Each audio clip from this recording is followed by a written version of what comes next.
hidupku merah 12 Oktober di bawah gambar merah anda. Jangan lupa.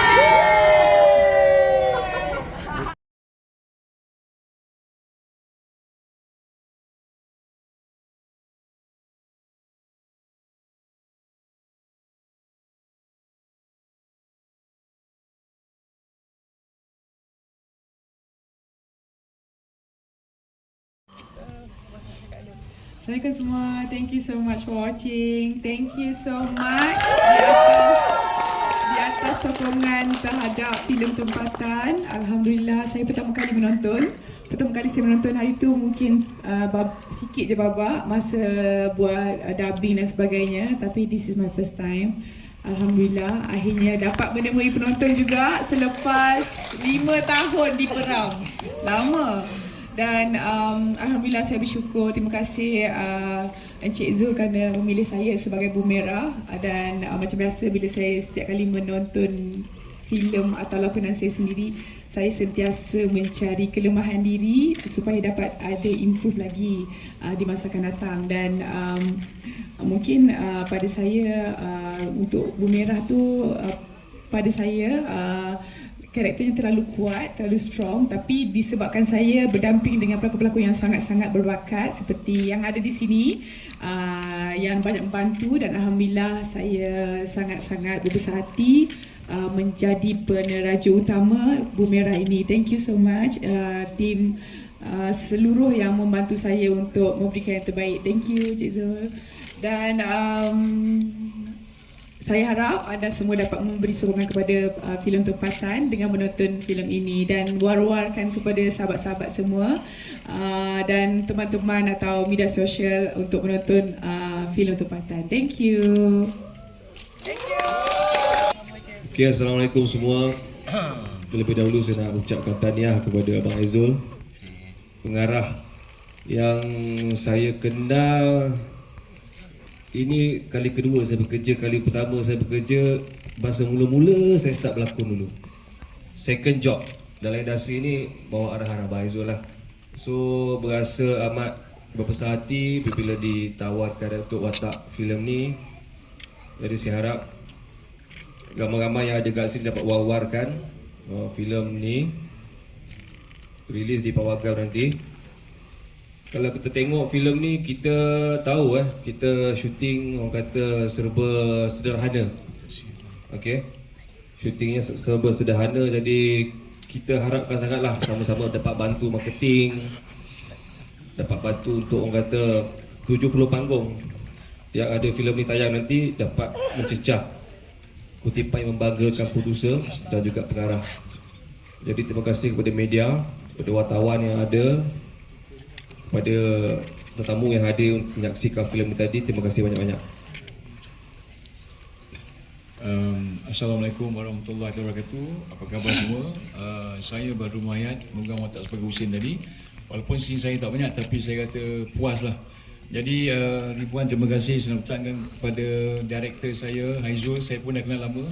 Kalau nak ikut job drama tu banyak dengan dia. Dan kepada pelakon-pelakon yang terhormat seperti Ayah Wan, Fasha Sanda, Pekin Bayi, semua pelakon-pelakon hebat.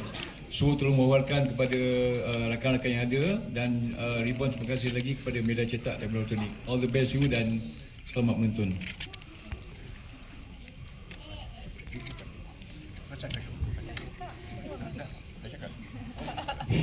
Alright, okay, Assalamualaikum semua.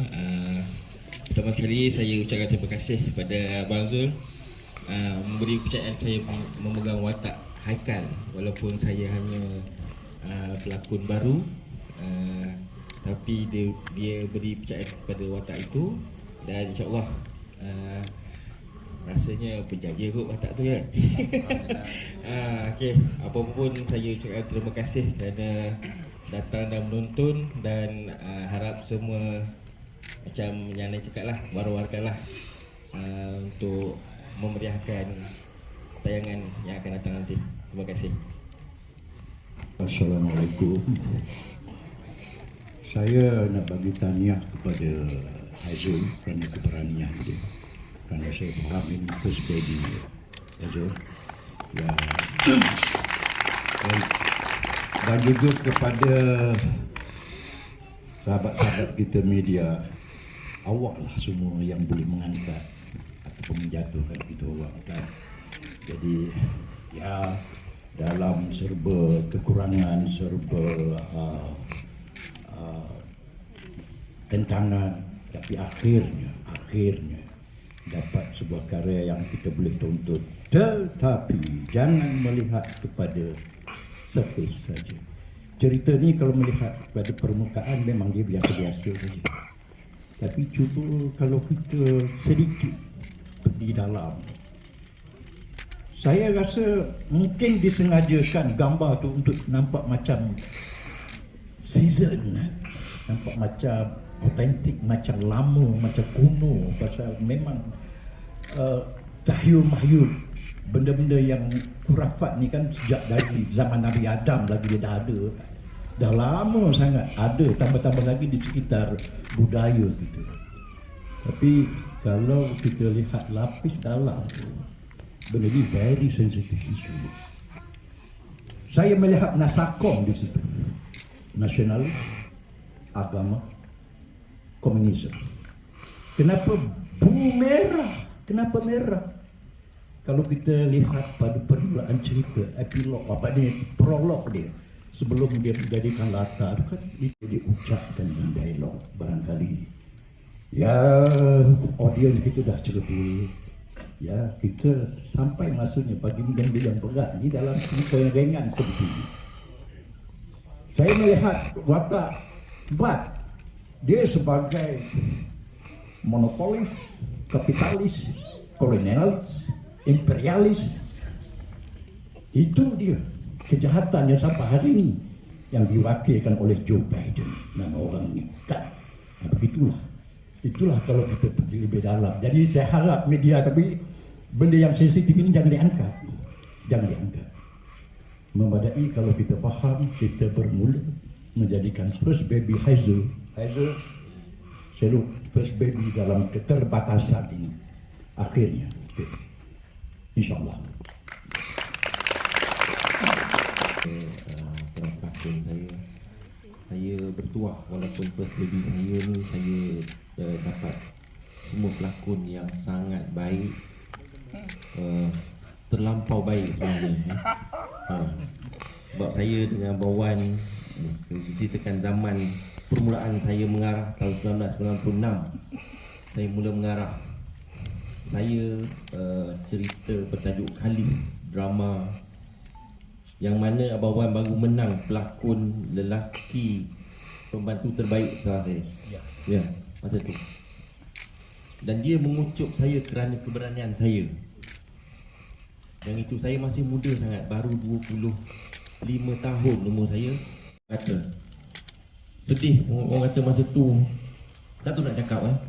Lepas tu saya digandingkan pula apabila saya tahu Fasya bersetuju, tak tahu macam mana nak cakap. Nak buat satu cerita yang dalam bajet yang agak susah nak cakap, tapi kita cuba. Lepas tu saya sendiri telefon Pekin tolong abang. Dialog saya sendiri cakap tu. Pekin kata, bang, saya akan tolong abang. Abang jangan risau. Itu dialog Pekin. Dia cakap dengan saya kata, ya Allah. Masa tu Pekin pun dah mengarah dan jadi seorang pengarah. Dan saya rasa saya belum lagi mengarah filem, tapi dia dah mengarah filem kan. Saya rasa macam tak tahu nak cakap lah. Betapa kita tu kadang tak boleh nak diluahkan dengan kata-kata sebenarnya bila orang itu. Lepas tu saya dengan Badrul Muhayyad, terus terang saya banyak buat drama dengan dia. Dan saya memang kenal sangat Badrul. Dan saya pun membesar dengan cerita-cerita Badrul. Walaupun kami sebaya sebenarnya. Tapi zaman dia jadi hero, kita dah menonton Badrul Muhayyad. Dan watak Haikal, saya cakap masa tu saya memilih bukan kerana tapi kepercayaan saya pada dia. Sebab di masa tu dia menang Bintang Mencari Bintang, program TV3 ya. Di situ saya memilih pun sama juga. Saya kata, Pian, saya cuma cakap tolong aja dengan dia orang ni. Tolong. Dan alhamdulillah mereka datang kepada saya dengan menolong. Itu juga dengan Fasha, saya pun sama. Fasha satu nama besar dalam industri berlakon dengan Samsul Yusof. Siapa dah saya dah bandingkan Samsul, tapi alhamdulillah komitmen yang Fasha berikan pada waktu syuting tu sangatlah Allahu Akbar, tak nak cakap lah. Semua tim saya masa tu dengan bekerja lewat malam setiap hari, hari-hari malam. Tak pernah yang siang, bangun pukul 1 habis 7 pagi. Ya. Sangat susah untuk buat, pada saya untuk buat cerita ni lah. Kerana dia first baby saya. Ya, saya semua yang sini tolong hebahkanlah pada kawan-kawan untuk menonton cerita ni. Cuma saya mungkin tertanya-tanya macam Puan cakap tadi, kenapa gambar saya tu ada certain yang macam maksud dia macam dia tu greenish. Pada peringkat awal cantik, kita tengok sebenarnya saya meminta untuk colorist buat benda tu sebabnya peringkat awal cerita ni belum diganggu oleh Bu Merah punya hantu, tapi bila dibawa ke tengah dan sampai ke hampir hujung, cerita tu sentiasa dalam keadaan greenish dan bluish begitu. Sebab itu sebabnya saya memang minta sendiri, sebab saya tak nak benda tu terus sama daripada awal sampai ke akhir.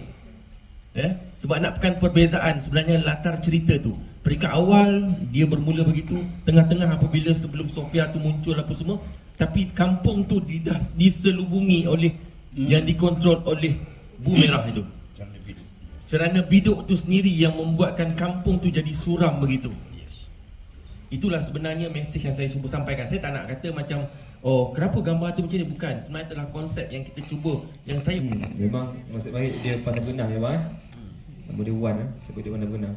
Tapi kalau nak cerita pasal kejadian banyak lah. Memang kru-kru kena ganggu. Lepas tu lokasi-lokasi memang seram. Sebab nak pergi ke lokasi Lenggong tu pun makan masa juga.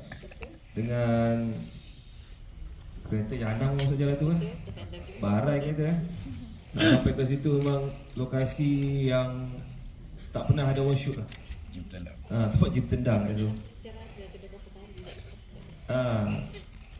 So banyak lah kisah seram.